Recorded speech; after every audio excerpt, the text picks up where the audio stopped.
Ethena super bullish updates, Infinex TG coming, and biggest campaign yet, making money with NFTs and marketplaces making a comeback. So much more. Let's jump straight in. Let's start with Ethena Labs and based 1x, probably the best place for farming Hyperliquid as a 2-in-1. They've also recently integrated with Polymarket, which is another incredible airdrop target. So what's going on with Ethena and based 1x? Basically, if you are staking as ENA or if you're holding ENA, you will be generating based 1x points in a very, very favorable terms. Reminder that ENA just had their season 4 airdrop and it was quite good considering that probably a lot of people started fading it. Their TVL dropped a lot from over 15 billion to just under 8 billion. And this is usually a winning recipe when a good project starts becoming a little more faded because that means more piece of the pie for the rest of us. So if you are ENA holder, make sure to lock your staked ENA to get extra multipliers. There is also a new Pendle YT pool, which is generating you 40x sats for your YT holdings. It is expiring on February 5th, 2026.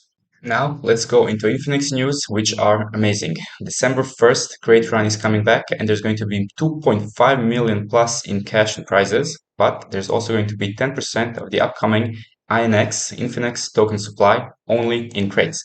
Let's see exactly in the announcements, the dates and most important updates. So Infinix perps have been live for quite a while now, but starting November 30th, you'll be able to import your existing wallets, which you're using to trade on Hyperliquid and other dApps, and directly trade from the app. This will be generating you any potential rewards in the future, starting with Infinix tokens, crates, and so much more. Starting December 1st, Great Run will give away over 2.5 million in prizes, including various NFTs and also $1 million in major prize for one very lucky human. So Great Run is coming back December 1st, and for anyone who remembers that the early users of Infinex during first Great Run, it was very, very profitable, very good, because we got so many airdrops just randomly for using the platform. Now they're launching their token generation event very shortly, and they're planning to do massive hype and best reward session ever. This is going to be in various prizes. First of all, there's going to be INX vouchers, which will allow you to purchase the token sale at very, very low valuations, starting from 1 million all the way to 500 million. And most importantly, the earliest you start, the better it is because the vouchers are going to be valid from the start of the event, but the lowest FDV is going to go first. So you really want to be there from day one. The rest of the 2.5 million prize pool is going to be the split between major prize of 1 million in cash, weekly draw 50,000 in cash, weekly draw for 5 patron NFTs, and reminder that each patron is going to give you a bunch of INX tokens. I believe the amount is 100,000. Weekly instant prizes of 5 times 10,000 and a bunch of NFTs, Budget Penguins, CryptoPunks, Hyper, and others. So how are we going to get these juicy rewards? Well, the best and only way to do it now is to trade on Infinex perps and you will earn crates every time you do so. Of course, this brings the question of how it's going to work with Hyperliquid, and they do charge quite a lot of fees, but there is 60% rebate for Hyperliquid builders, which is going directly to your Infinex account. Another great update is that they're also going to be rewarding for retroactive perp usage. So if you've been using Hyperliquid, Lighter, Synthetics, GMX, DYDX, and even Aster, then you will also be generating some rewards from Infinex. So make sure to check your wallet and import it when it becomes available on November 30th. So this is great for everyone who's been trading on perpetuals over the last year and on Infinex, but what about everyone who hasn't? There will be more reward structures in the future, and we will just have to stay tuned for the announcements as they roll out. And for everyone who has been on the crypto Twitter space for the last 4 to 5 years, there's also going to be some bonus crates for you, but the criteria is super steep. For example, you need to have a minimum transaction count of over 100 or SOL and ETH. You need to be having an OG wallet with pre-2020 transactions, etc. So I don't expect too much dilution from this particular part. There are also some other ways to get crates, including historical organic Infinex usage, but I will leave the full links to everything discussed in the video in the first link of the description of every video, as always. Now, let's jump to some NFT news and updates, and starting with Quackhead, what was the Wallchain Quacks NFT, the Kaito wannabe, and is doing shockingly well, currently sitting at about 2x from mint price. So everyone who's been following up on this, adding their wallet addresses, congratulations, you can collect your free SOL. As anyone who's been in crypto for some time knows, alpha does not respect time, and most of the information you find everywhere around crypto Twitter or YouTube, it's usually outdated, but places where it's not outdated is usually private communities that deliver this alpha on a daily basis. We do our best to make sure all of our members are always staying on top of the crypto game, and if you want to join, if you want to have access to this alpha and talk with people in real time, discuss strategies about everything happening in the crypto space, you can join on the official link of the official channel. It's going to be in the subscriptions tab where you choose monthly, yearly plans and an error tracking application if you want to keep organized. The NFT collection generating 6 to 10% every month is migrating to Farmer's Bounty, and this is a sustainable model that we plan to roll out for years to come.